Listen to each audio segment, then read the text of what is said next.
अगर आप लखनऊ, उसकी तारीख़ और उसके माज़ी में होने वाले दिलचस्प वाक़यात के बारे में जानना चाहते हैं और साथ ही लखनऊ की दिन ब दिन बदलती हुई शक्ल और हालात के बारे में भी मुतार्रिफ़ होना चाहते हैं, तो बराए मेहरबानी चैनल को सब्सक्राइब करने की ज़हमत गवारा करें और साथ लगे बेल आइकन को भी क्लिक करें ताकि नया वीडियो अपलोड होते ही उसकी इन्फॉर्मेशन आपके पास पहुंच जाए।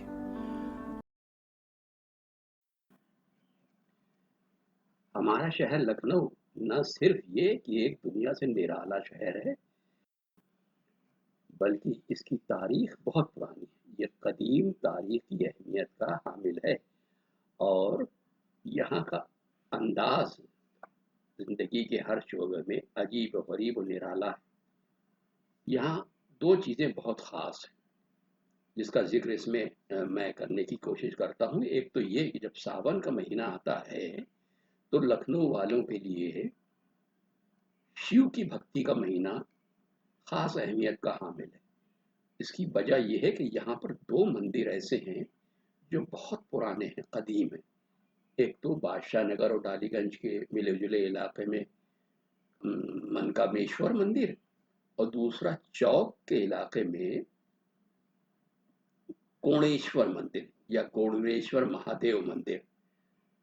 ये दो मंदिर ऐसे हैं जिसमें सावन के महीने में महादेव की पूजा के लिए लाखों की भीड़ उमड़ती है और यहाँ का जो अंदाज है वो दुनिया से निराला है।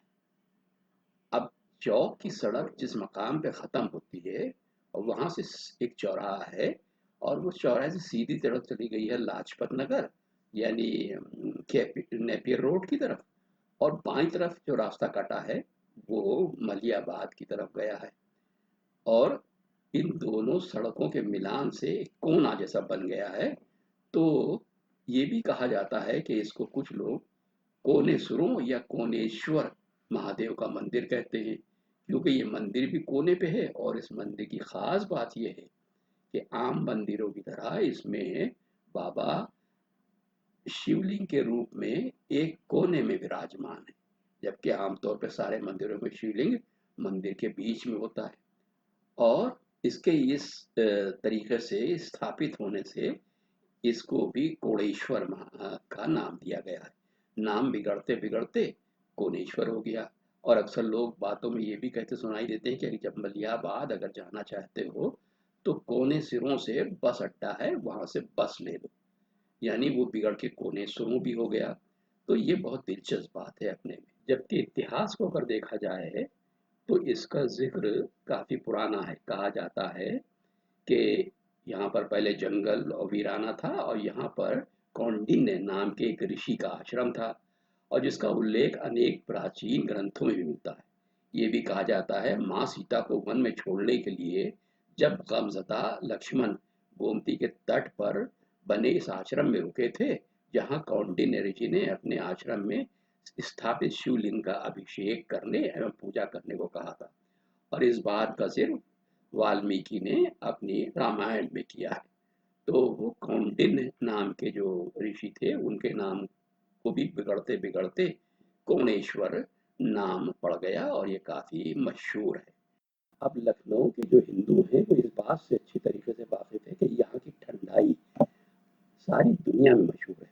पहले तो हर सड़क पे दो चार दुकानें ठंडाई की मिल जाया करती थी, लेकिन अब बहुत कम हो गई हैं क्योंकि शायद पीने वाले नहीं रहे या उसका शौक खत्म हो गया। और लेकिन इस कोणेश्वर मंदिर के बिल्कुल मिले हुए ठंडाई के दो अच्छे स्पॉट हैं। यहाँ पर केसरिया लस्सी मिलती है और इस लस्सी का अपने आप में जवाब नहीं है। और केसरिया लस्सी प्लस ठंडाई ये दोनों मिलके शिव भक्तों के लिए प्रसाद का काम करते हैं। यहाँ पर लगातार केसरिया ठंडाई पीने वालों की भीड़ लगी रहती है। मैंने यहाँ की लस्सी पी है जो ठंडाई के बगैर थी, मगर उस लस्सी का जवाब नहीं है और बहुत ही लजीज और शानदार लस्सी होती है और काफी मशहूर है।